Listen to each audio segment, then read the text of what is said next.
All right, folks, let's welcome head coach Chris Ferraro of Team Skeeters and quarterback Devin McGuinness to the stand. They're going to take a few questions. We're going to open it up with an opening statement from Coach Ferraro. Coach? Well, first off, thanks for being here. Appreciate you guys coming out. Game last night, Skeeters looked good again. Started off a little slow. No one can really deny that. But second half, the boys came out. They looked like fresh and really stepped it up on the defensive end. I think we had 2 picks in the second half. One was a pick 6. Again, slow start offensively for us too, but the second half they came out and everything looked like it was clicking. So we're just looking for a little bit more of 40 minutes of consistency, and then I'll be a happy coach at that point. So. Yes, sir. Well, we're going to open up for questions now. Let's start with you guys, and then we'll start in the back left. Coach, Mark Sanchez, East Team Deportes. You guys started off a little slow. I think it was 6-0 at halftime. Just give us kind of a quick feel for what you said at halftime to the guys to kind of get them motivated to come out and play such a strong second half. Well, yeah, we did start off slow.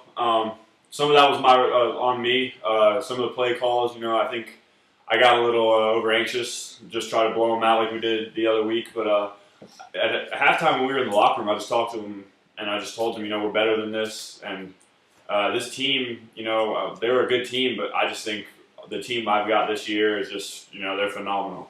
But I really reached out to my seniors and I asked them, this is your team. You got to lead it. And they did that. J-Dub came out. He had a great pick 6 in the second half that kind of sealed the deal for us. And then Ryan Shipley just looked like he was, unstoppable.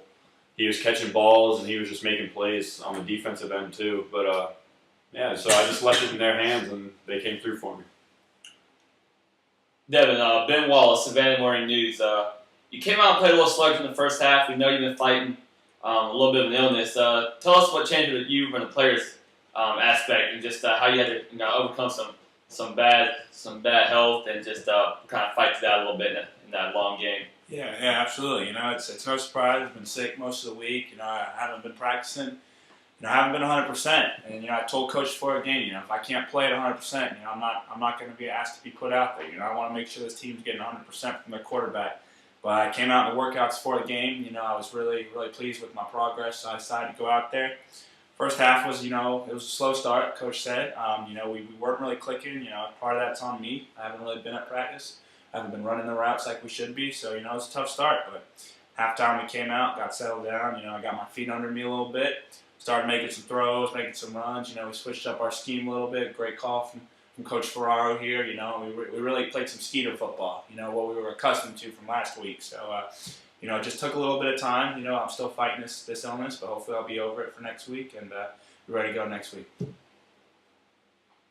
Guys, this is both of you. This is Steve Stricker from the state.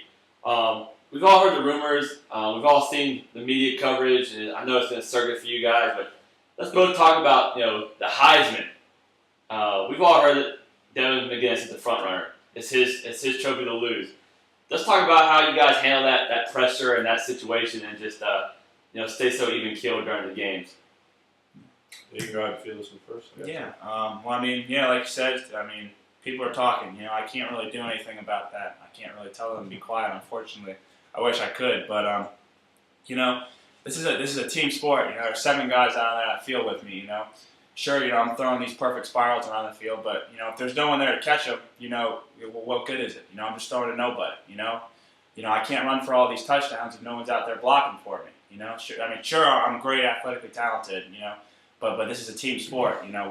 We're not worried about these. After the season awards. We're focused on SEAL Team 6 next week at 10 o'clock on Tuesday. That's our only focus right now. If we have a great year and someone wants to give me a trophy for how amazing I am, so be it. I'm not going to tell them no. But right now we're focused on SEAL Team 6 next week, and that's all it is. Yeah. And, I, as a coach, I can't picture a better player out there, but it's, if I'm going to give someone the Heisman, they got to be doing good on the field. They have to be in the community. They have to be out there, and they have to be in the classroom. And right now, quarterback here is doing pretty well. He's putting up great numbers. He's in the classroom. He's doing all the stuff that he needs to do. Heisman talk, you know, I was there once. And there was talk about Heisman. You know, I got mine, came back, and I just try to give all the experience I have to my quarterback so I can, you know, let him learn.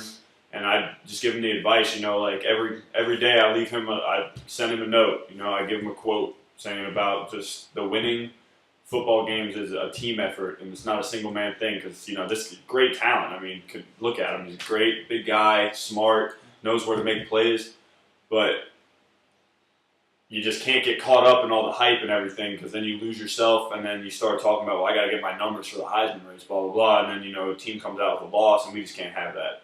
We're going to be a team to the end, and even if he does end up winning the Heisman, I have no doubt that he will give most of, if not all of the credit to his teammates because that's just the kind of guy he is. Coach, this is Benjamin Button from the Miami Herald. The defense has looked, you know, superb in the first couple of games. You know, no points allowed, just a ton of turnovers.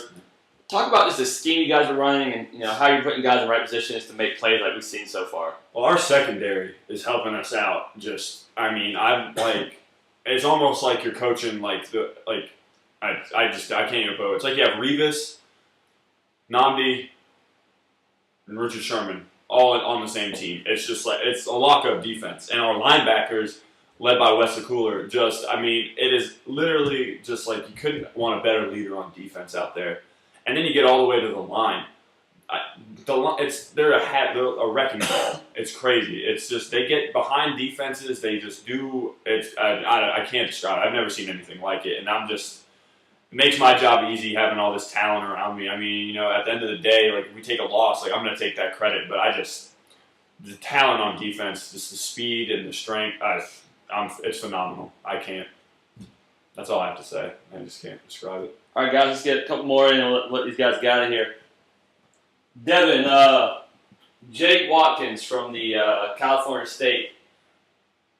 You know, you guys haven't faced the toughest competition. We put it out there. You got a big game coming with SEAL Team 6. They're a proven winner.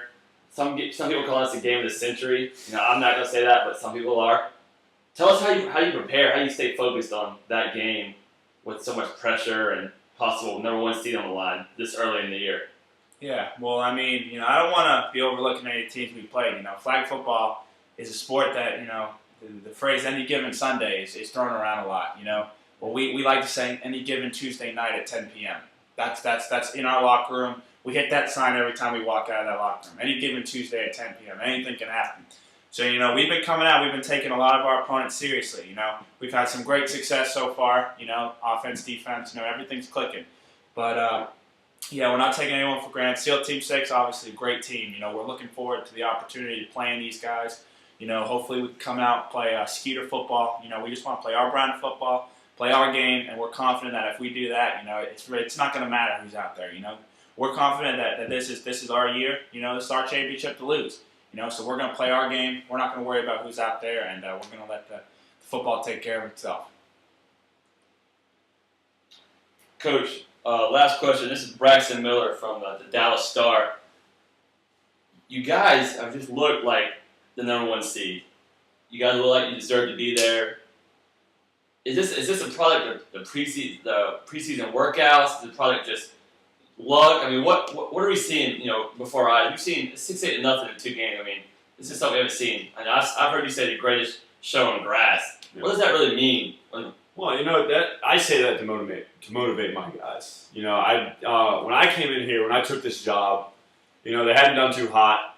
They had a couple of exits in the playoffs. I mean, the talent's been there all 4 years, and you know, I just saw some guys that didn't have the most confidence in the world.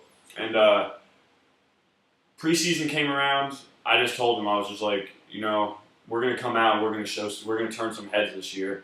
And I just coined the term "greatest show on grass," and that kind of just was motivation for us. But as far as the winning goes, I think it's you know, you got to be lucky in this game. You can't. The ball's got to drop your way sometimes. The wind's got to be blowing on those Hail Mary throws that you're making. You need some missed tackles, but I'd say it's 70% talent, 30% luck. The guys are just doing great. They came in, they worked hard this offseason. they gave 100%, and I tried to give them 100%, so they would give me 100%. And I'm just looking forward to the rest of this year. We're just playing good, so I think this could be a big year for us. It's a big surprise for everybody. All right, guys. Thank y'all for coming out today, and we look forward to talking to y'all on Tuesday night after y'all's win. Thanks, Thanks, guys.